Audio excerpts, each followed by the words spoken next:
বিশ্বকাপের সেমিফাইনালের আগে শুরু হয়ে গেছে কথার লড়াই। একদিকে স্পেনের বিস্ময় বালক লামিনি ইয়ামালের আত্মবিশ্বাসী ঘোষণা, ফ্রান্সের যদি কাউকে ভয় পাওয়ার থাকে তবে সেটা আমাদের। অন্যদিকে ফরাসি শিবিরের সোজা সাপটা জবাব, আমরা কাউকে ভয় পাই না।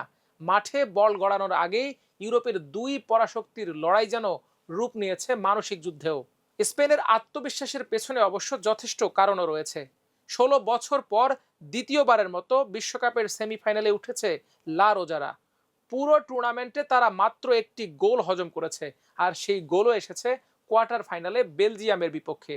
রক্ষণ, মাঝমাঠ এবং আক্রমণ তিন বিভাগেই দুর্দান্ত ভারসাম্য দেখিয়ে স্পেন এখন অন্যতম শিরোপার দাবিদার। শুধু তাই নয়, সাম্প্রতিক ইতিহাসও স্প্যানিশদের পক্ষে কথা বলছে।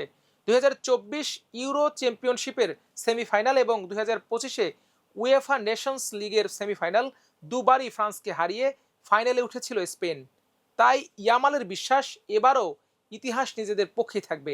ম্যাচের আগে আত্মবিশ্বাসী কণ্ঠে ইয়ামাল বলেন, অনেকে আমাকে জিজ্ঞেস করেছে আমি ভয় পাচ্ছি কিনা।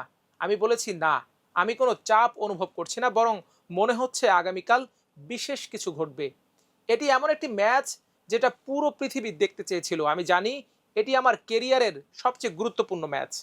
১৮ বছর বয়সী এই উইঙ্গার আরও জানান, ব্যক্তিগত সমালোচনা তাকে বিচলিত করছে না, বরং বড় মঞ্চে নিজের সেরাটা দেখানোর জন্য প্রস্তুত তিনি।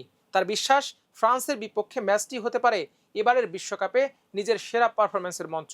তবে ইয়ামালের এই হুঙ্কারে বিচলিত নয় ফ্রান্স, বরং দিদিয়ে দেশমের শিষ্যরা স্পষ্ট জানিয়ে দিয়েছেন তারা প্রতিপক্ষকে সম্মান করেন, ভয় নয়। ফ্রান্সের সেন্টার ব্যাক ইব্রাহিমা কোনাতে বলেন, আপনি কাউকে ভয় পেতে পারেন না।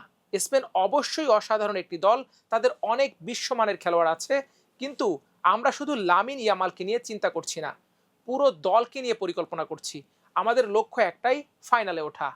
কোনাতে আরও বলেন, ফরাসি দল এখন ভবিষ্যৎ নিয়ে ভাবছে না, আমাদের পুরো মনোযোগ শুধুই সেমিফাইনালে।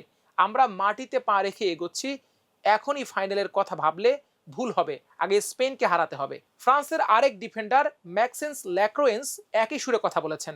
তার মতে, আমি ভয় শব্দটি ব্যবহার করব না, তবে আমরা জানি স্পেন কতটা শক্তিশালী।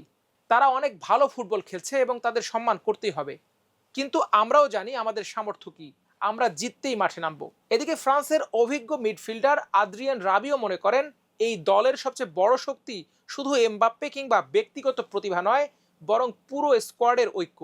রাবিও বলেন, আমাদের দলের পরিবেশ অসাধারণ, খেলোয়াড়দের মধ্যে দারুণ বোঝাপড়া তৈরি হয়েছে।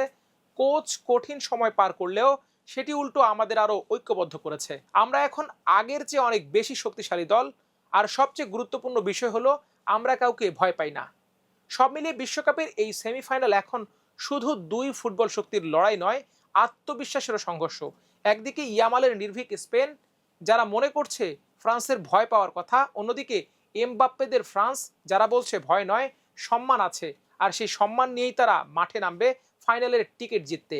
এখন দেখার অপেক্ষা, কথার যুদ্ধ শেষে মাঠের লড়াইয়ে শেষ হাসি কারা হাসে। সে পর্যন্ত অপেক্ষা করুন, চোখ রাখুন আমার দেশ স্পোর্টসে।